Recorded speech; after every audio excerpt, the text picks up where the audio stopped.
Okay, I've only got 10 minutes to say a lot of things very quickly, so I'm going to have to do this in chunks.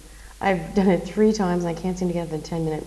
Anyway, all right, novel study. I've put together chapter summaries for all 12 chapters and the epilogue, and I've included 2 reading opinions. One I just wanted to glance at briefly to understand that the author who wrote this was just a couple years older than you are when he read it, and it changed his life forever. So I don't want you to be daunted by this text. We will talk about Wells and how he perceived the future and the influence of his current time. He does write in a very dark fashion, aka the use of macabre. Certainly he was the father, or was after the fact coined the father of science fiction. We've looked at a number of different genres, from fairy tales to fantasies to delving into mystery and familiar settings. So I just wanted to give you an insight in this. Again, we'll spend some time in the classroom once we return and we'll walk through all of this, but I just wanted to give you a brief overview so you can get started on your homework.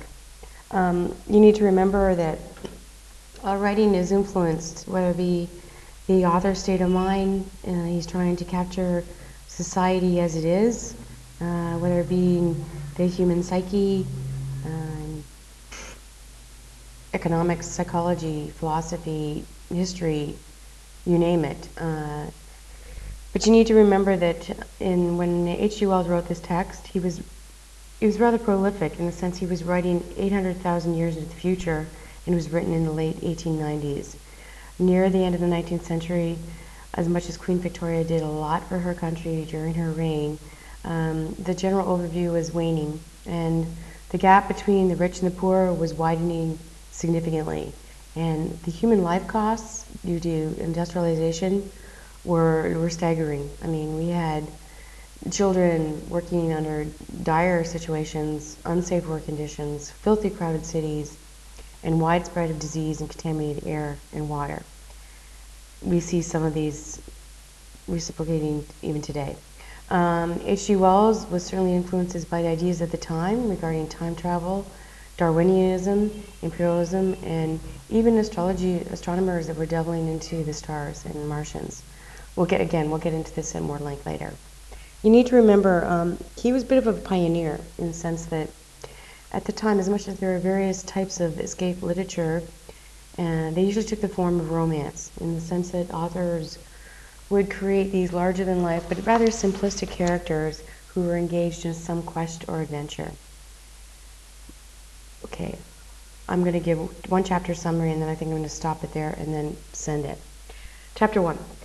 Oh yeah, one of the reasons I wanted to give chapter summary is because I felt that if you read the chapter summary first and then answered the vocabulary and attempted some of the questions, it might help you with a brief overview. Although I apologize for the rapidity of my speech, but I only get a short time to say a lot. The novel begins during some sort of gathering of townspeople at the time traveler's home. From the description of the house, we gather that the story takes place in the mid to late 19th century England. The time traveler sparks a conversation about the existence of the fourth dimension, aka time. Those in the room contest his discovery by arguing that we cannot move freely throughout this time, in the sense that it's not the same dimensions as like measuring length, breadth, and height. To validate his claim, he leaves the room and he returns with this glittering metallic framework resembling a kind of carriage. After explaining to the group that this is only just a model of the time machine he's actually been working on for the last 2 years, he asks the psychologist to set the mechanism in motion. When he pushes the small lever, the machine automatically vanishes. Of course, everyone is stunned. They stare in disbelief. And then he announces his plan to explore the fourth dimension and unveils a full-size time machine nearly completed. I think I got time for one more. Chapter 2. It's basically a week later. The narrator returns to the time traveler's home. It's in Richmond, England. There he finds the doctor, aka medical man. He answers to both. The psychologist, both of whom he met at a previous meeting. There are also 3 newcomers at the house. There's a newspaper editor who's coined Blank, a journalist who's coined Dash, and a shy, quiet man with a beard named Chose. The time traveler, he's not yet present, but he's left a note and he's instructed everyone to go ahead with dinner. And halfway through the meal, he bursts into the room in this amazing plight. He appears dirty, disordered, haggard, and drawn. After a brief welcome, the time traveler retreats to his bedroom to change his clothes, and then he comes and finishes his meal. After the meal, he begins to tell them the story that he's experienced only since 4 o'clock that very afternoon.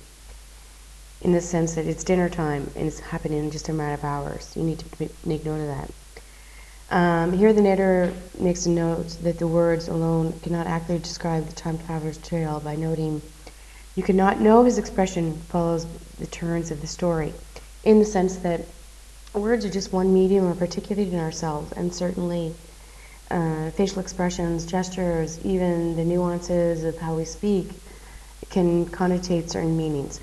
And clearly you can connotate them. I want to keep this very short so I can try to upload it, and I will come back to you with other chapter summaries and theme. I want some discussion about themes, some discussion about metaphor, and a brief background on H.G. Wells himself.